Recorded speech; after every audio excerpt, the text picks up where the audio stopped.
Dear readers of the European Sting, there's one thing that drew my attention last week.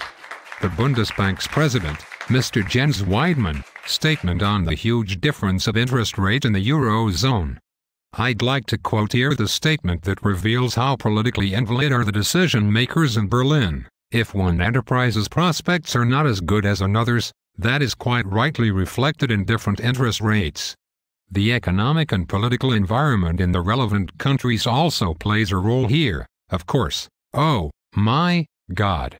Ladies and gentlemen, grab a pen now and write down this phrase, as you have just heard the gist of the idiotically opportunistic spirit that aims to dismantle the European Union. Now, take it easy, Jens. No one wants to eat your candy. As long as, of course, there is candy available for everyone in the Union. It seems that poor Jens and his close clan of friends in Berlin didn't want to play ball with any other kids at school. These kinds of childhood behavior that are characterized by an arrogant self-appraisal, lack of empathy towards the feelings of the others and an intense cynicism, often lead later on to antisocial and narcissistic disorders. However, this is not a problem nowadays that modern psychotherapy has tremendously advanced. Nevertheless, when top EU leaders like Jens actually behave in such a cynical way, then the results can be severely destructive for up to 500 million people. If someone reads carefully the statement of the Bundesbank's president, she will realize that this can be a quote from a company's business plan with multinational activities.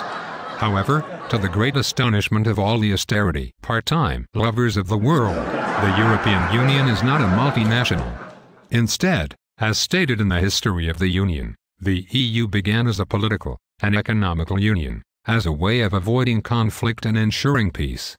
It is thus a primarily political union comprised of 27 nations, soon to be 28 when Croatia joins this passionate European circle.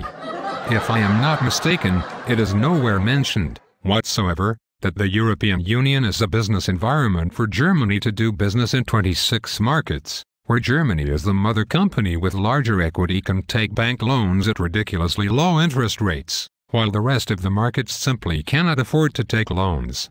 Or is this something that should be added there, Mr. Weidmann? Let's face it, Jens. Merkel will not be able, at least in the next 300 years, to live the unique experience she had last Saturday at Wembley, when she was watching in the Champions League final 2 German teams playing for the cup. You could see her unprecedented happiness, sitting right next to Michel Platini, when she knew that whatever the outcome of the match, Germany would win. Germany cannot always win. That is for sure. Especially when this happens at the cost of other 26 countries. Everyone keeps reproducing in Berlin and the peer cities of Europe the word fiscal consolidation as the way out of the crisis. Such a classy word. All the high-class society of Europe digs this term so much. However, how many of those austerity part-time lovers know what this means? Do they know that fiscal consolidation actually means that numerous SMEs, that are undoubtedly the backbone of the European economy, are closing every hour all around Europe since the enforcement of the only austerity strategy?